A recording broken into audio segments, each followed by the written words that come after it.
another edition of Lab Rats. My name is Andy Walker. I'm Sean Carruthers. And today on the show, I'm very excited. You always say that when we're about to talk about this topic. It's news from Macworld. Yeah, you know what happened again this year after CES. So we had a little bit of downtime after CES to recover, but figured we'd cover this anyways. Well, it's worth a look. Steve Jobs and his minions are always concocting some new gadget and some new scheme. This year, I have to say, I was prepared to be wowed, and then I wasn't. Yeah, I think a lot of people weren't, but... I know, it seemed to me like, okay, and what they showed, and we'll talk about this in a minute, it was pretty cool, but not like, wow, Apple wow that we've been got used to in the last few years. Nothing turned the world on its ear. No, okay. Well, we'll get into it in a second. There's, I guess, 3 major announcements. Wasn't there? Really? There are a few more than that, but yeah, we'll talk about 3 big ones. That's after this message.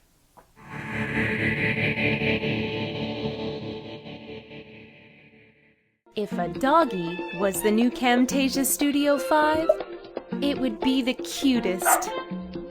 It would be obedient, and it wouldn't steal Aunt Betsy's purse. The new Camtasia Studio 5, screencasting software that's better than a doggy. Download it at www.techsmith.com.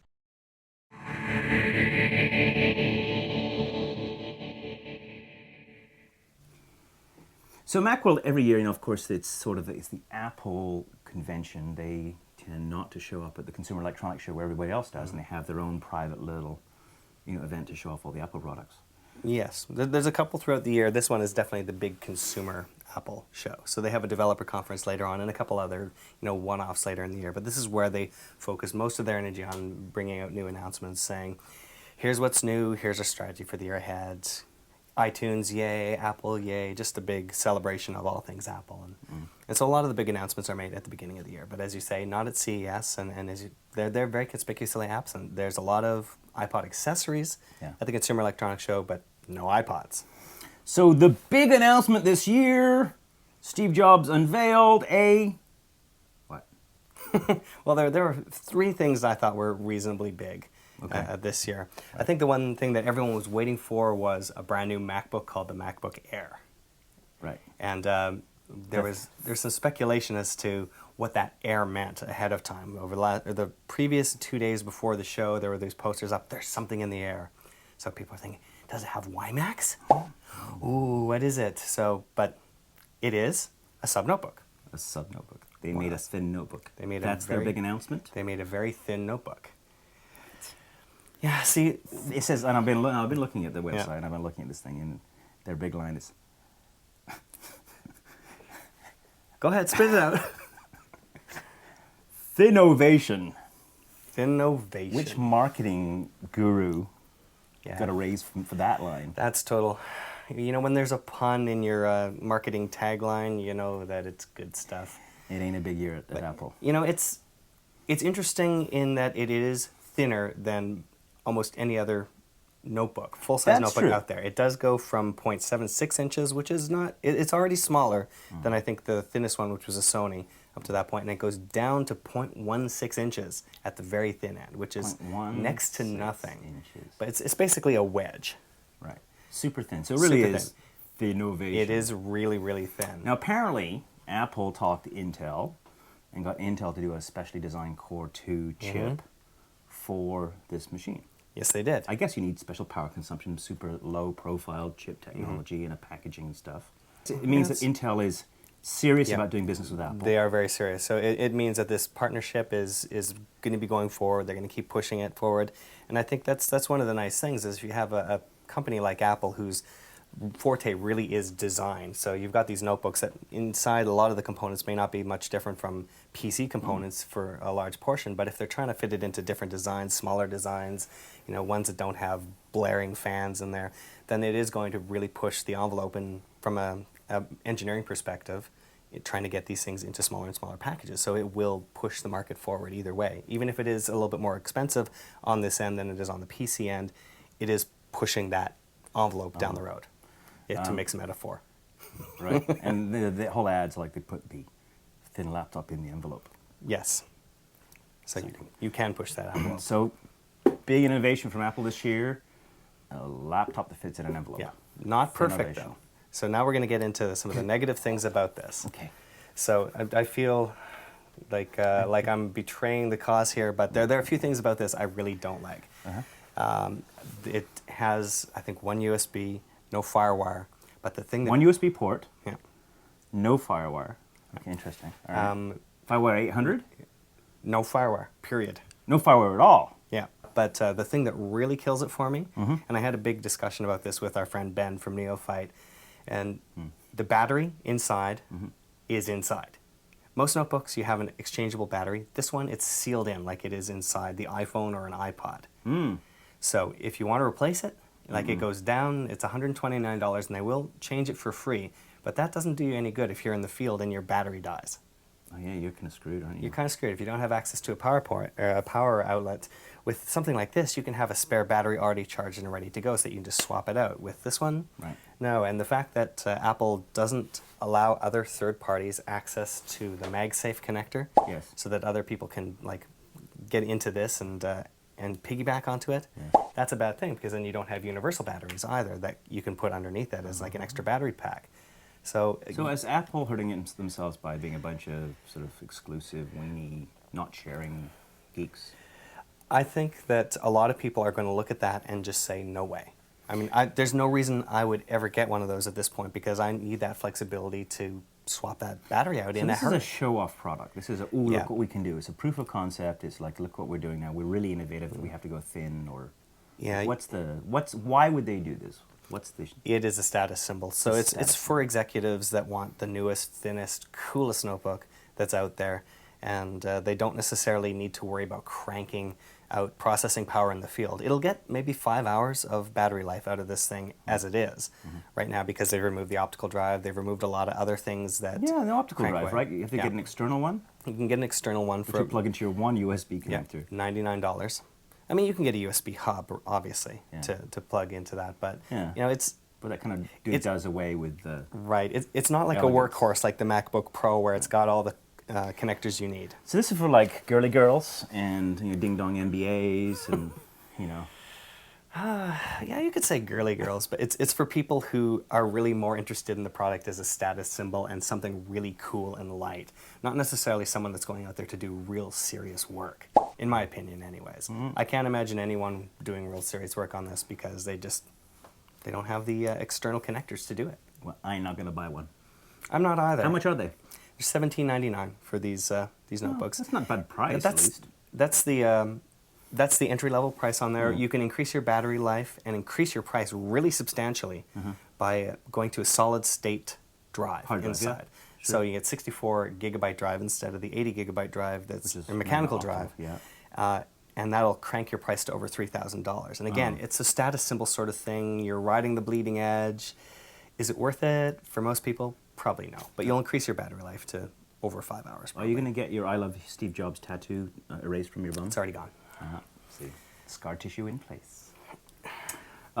All right, moving on, because I think, well, I know one final question for you. What's the processor power inside of that? It is a little bit less than in some of these higher end ones as MacBook, well. MacBook Pro. So it's good. It's good, yeah. It's not great. So again, it's not a workhorse? It's not a workhorse machine. Okay, fair enough. But it is a Core 2, so it is a lot better than it could have been. Definitely, it's you worry when they're going to get into this form factor that they're going to go for a transmeta chip or something that's really optimized for low power consumption rather than performance. Yeah. And we've seen machines that do that, and they're really small, but they're really not all that fast. No. So going for a Core 2 and going for the smaller design, it was a good choice, even if it isn't as fast as some of So the other I think ones. the most exciting thing here, the news here, is Intel's renewed their commitment to Apple in a major way. That's what this release says.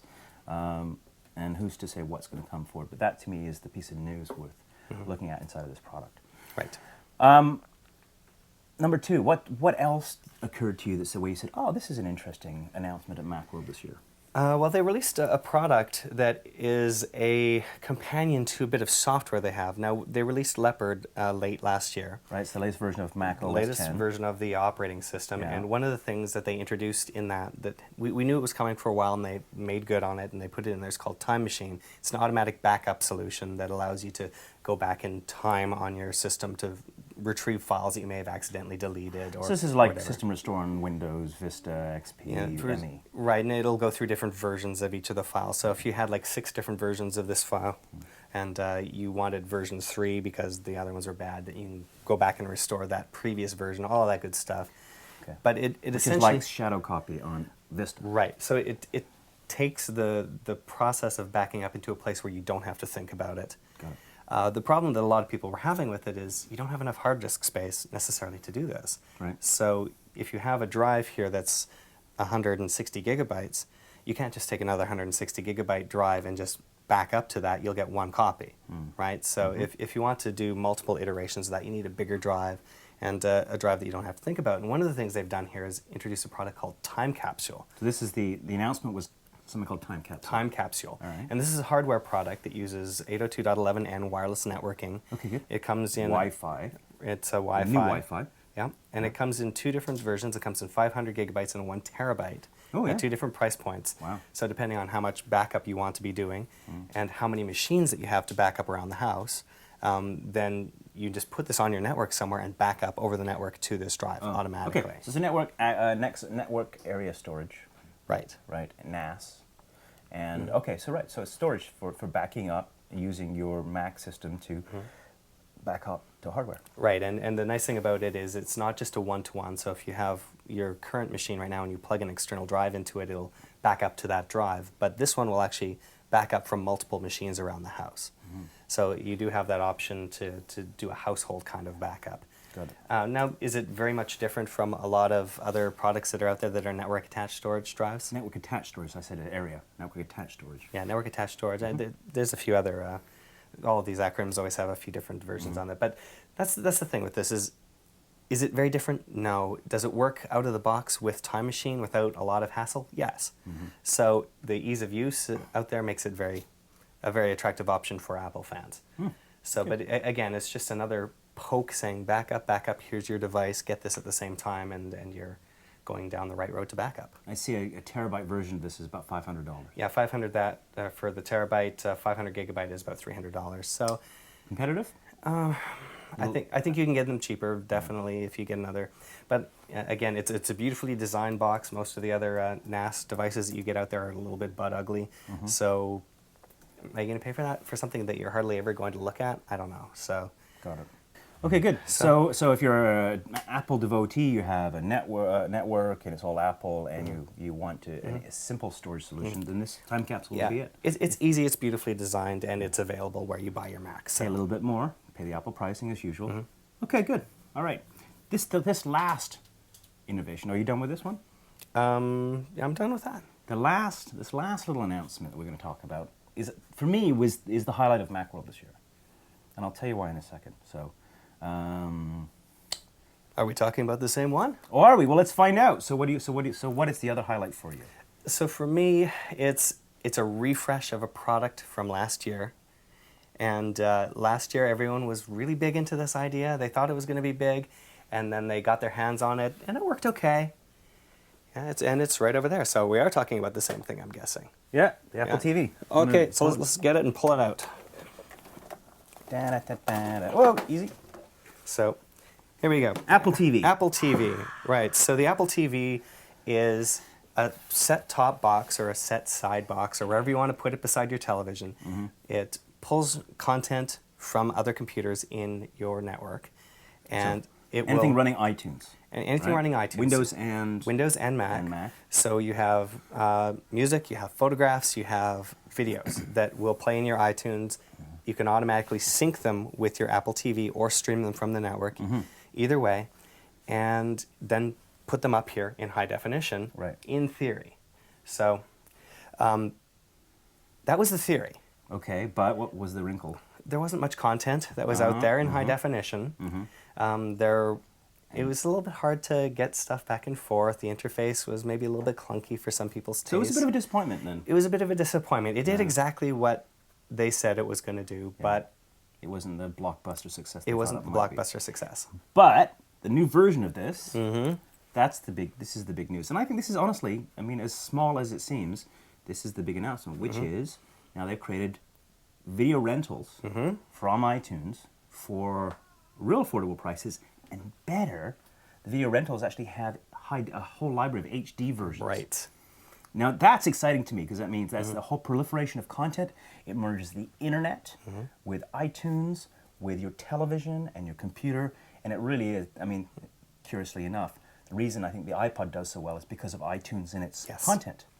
So the reason this didn't do well, because it didn't have that iTunes lots of content to drive it. Right. Yeah, there's a couple of pieces in this equation. Number one, you had to have the content on your PC already for the most part. They did do an update midway through the year that allowed you to pull selected clips from YouTube directly through this. Okay. But for the most part, you had to have the content somewhere in your network.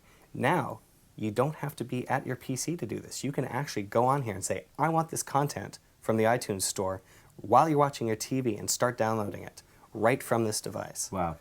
And See, that's a big deal. And it's worth mentioning that this rental service that they now have in iTunes for movies and other content isn't strictly limited to the Apple TV. We hauled this out, but you can actually use this at iTunes and on your iPod, on your pod or on your laptop, on your computer, laptop, or on your notebook. Yeah. Right. So the one nice thing about this rental process, which wasn't the same with the other rental services online, is it does have that mobility between devices now. You download it, and then you can put it onto any of your devices and watch it for 24 hours after you start.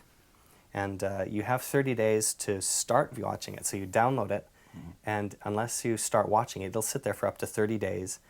And at that point, once you start watching it, you have 24 hours to finish watching it and move it around to your various devices. Oh, yeah.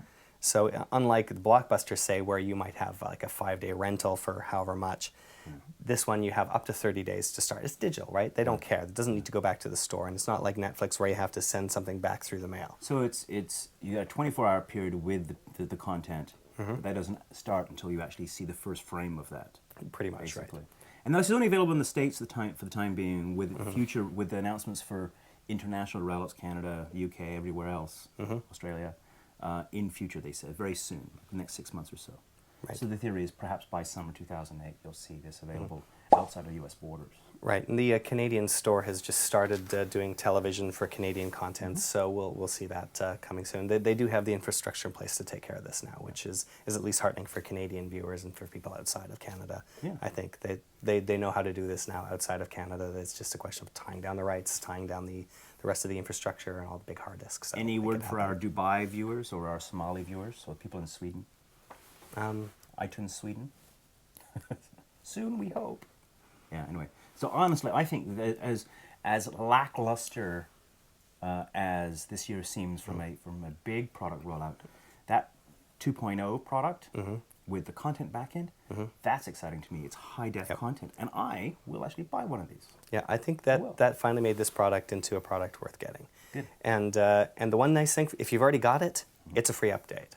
So you don't have to rush out and buy the new hardware to do this, unless you want the bigger hard drive in it, and you got the original 40 gigabyte one. So wait for the update. It might be out by the time you're watching this. Download it, update it, and then you can get the high definition content here. You can actually pull from Flickr now. You can watch your friends' photographs on Flickr. They've just added a ton of functionality to this. Fantastic. Well, good work, Apple. Really. You know.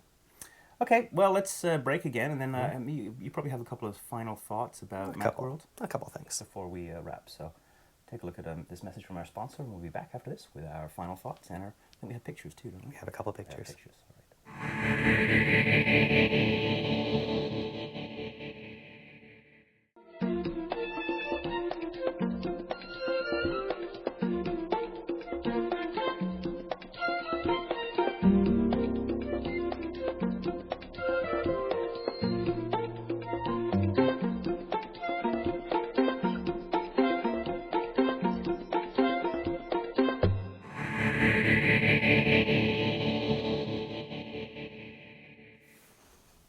I notice you still have a Dell over here instead of the MacBook Air. It's Thinnovation. That's not so thin. Yeah, well. Is it innovative? It is a bit wedge-shaped. It is. I mean, for Dell, it's innovative because it's affordable and beautiful, and it's not dinky and plasticky. It has a battery you can get at, which I like. That's nice. And more than one USB port. I'm going to buy a Dell XPS. Dellovation. Go ahead and get one now. They are awesome. My favorite. I actually Love don't it. mind Dells, so. The new revs are really good. I really love this laptop. I really do. Mm-hmm. M1330, the XPS. Love it. Alrighty, All so right. Okay, we so have- final thoughts on Macworld. You had a couple of behind-the-scenes thoughts or some Well, sidebar a considerations. there's one other announcement that they made was that there's a new version of the iPhone that has more memory in it, and that's the announcement. It's like it's okay, fine, that's good. In Canada, we don't care. I really would have loved to see them make an announcement, a formal announcement that is coming to Canada. Again, maybe they'll make that announcement by the time you see this. I doubt it. They're going to settle a lawsuit first. That's the problem. Yeah, there's that. And There's a dispute over the name here in Canada. yeah, there's a bunch of stuff going on behind the scenes, but I'm not counting on it happening anytime soon. So- Coming soon to Canada, iPhone 2012. So Do you remember when the anyways, Palm came out with their first wireless unit? It came out in the U.S. Everybody was excited. And then we 5 waited years, 6 years. Yeah. 6 years, and we finally got it here. And Yeah. The thing about the iPhone, the other thing that they announced as well this time, and it's the same for the iPod Touch, is they do have applications coming. So in February there'll be a formal launch of some of these. The developers will be allowed to do third-party applications. Oh, good. That's They're good. bringing some of the same applications that are currently on the iPhone, like Mail. They're bringing those to the iPod Touch now. So you can get that now if you really want. I like to my do that. iPod Touch. I really do. It's and I'm hot for the iPhone. Mm-hmm. I think it looks like a great product. It's doing really well in the marketplace. Well designed, beautiful. So there's that, and I guess that's the sort of the disappointment again is that they didn't release this in Canada for us. Throw us a bone, Apple. Come on, we're Come on, waiting. dudes. We don't want to buy it and hack it. We want to actually just buy it. So, There you go. is that any thoughts from you on this? Did you like Randy Newman at the end of the keynote? Yeah. I watched Macworld with bated breath on the internet. That's every year. I'm like, now what? Yeah. I don't have any appointments to make any tattoos. For I love Steve Jobs tattoos on my bum. I know you're only interested in Macworld if you can actually go onto the show floor and sit in a beanbag chair. So That was my favorite. When we went a couple years ago, you might want to go back and have a look at that episode. We had a real good time. And although, I was even underwhelmed when we were there. well, it's, after going to CES, you're bound to be underwhelmed by the size of this thing. It's very small. It's a lot of good stuff for Mac fans, but if you've just been on a show floor like CES where you can get 4 days of coverage and still have leftovers. Can I say something? I'm just make a pronouncement right now. Ready? So, Vista's driving me crazy! So I may sooner or later actually have to switch over to the Mac OS friggin' 10 Pussycat version or whatever they call it. There is Linux. We've got a lot of people out Yeah, there it's asking true. us to do more There's Linux. lots of people going, Linux, man, give us more Linux. So I think maybe I might actually step into that space and see if I can. The absolute beginner's guide to trying to figure out how the heck Linux works. Yeah, that's right. Absolutely, it's a point in the future. All right, Right. we have some pictures to catch up on because we've been away for a while. We have with been our away for a CES while, coverage. yeah, and we have some that are left over from even before Christmas So at we this have point. we have apologies to put out there. Yeah, we have a bit of apologies. If you're waiting for your picture, you sent it to us. Please hold tight. It's coming. Try We not tape to these. send any much more abuse. Yeah, we tape these in batches, as we've said before. So we do get a whole pile of them, push them all out at the same time. So if you send them out right after we finish recording, then You won't see it till you won't see it for a while. But it is coming. So Good. stay tuned. So who's our first contestant? Our first contestant is Ryan, and he's showing off his computer that has lab rats running on it. And interestingly enough, he's running an episode that was shot here in Vancouver. It looks like It looks like it. One of the first ones we shot here in Vancouver. And he's got some games there. This is a good machine he's got this running on, apparently, because he's playing Crysis, which is a real hog for system yeah, resources. Good stuff. Or then again, maybe it's not a good machine, and maybe he's not able to play Crysis. Ryan, that's Ryan from. Do we know where he's from? I'm not 100% sure. I'm sure this Wildcats up here is a hint, but He's I in don't America, believe so. though, is he? Yeah, if you send your photograph, tell us where you are. We'd love to Yeah. know where you are. Good. Well, thanks, Ryan, for your picture. Fantastic. Now we have Alex from New York. Alex. This very picture is actually taken in Greece with a friend. Uh-huh. And we have another in our series of cats. This is our good friend Bob Goman's cat. I'm not sure what the cat's name is. So if you're sending us your cat, Send their name. send their name as well. Right. And yeah, send these pictures that we got this batch. Good, all the right size, all the right quality. Good going, guys. Good job. And just keep them coming. Cute. Very nice. Good stuff. All right. Well, thank you for sending your pictures in. As always, you can send them to Feedback@labrats.tv. as an attachment and nice resolution size, not too big, not too small. And the other thing, we have put it in the credits before, but I'll say it right now.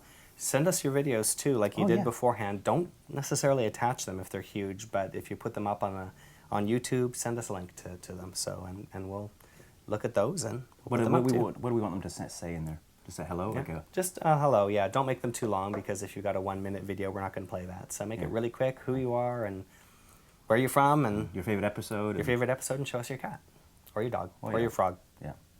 Or your rat, elephant, or anything like that. We've gone down that road before. I know. All right, well, that's it for another edition of Lab Rats. How exciting. Fantastic. Good work. Thank you. Yay. Our Macworld edition. Not that we went, but anyway, we discussed it. You're disgusted? No, maybe I am, I don't know. A little bit. My name is Andy Walker, I'm Sean Carruthers. and we will see you next time. Thanks for downloading. Wee. Are you ready?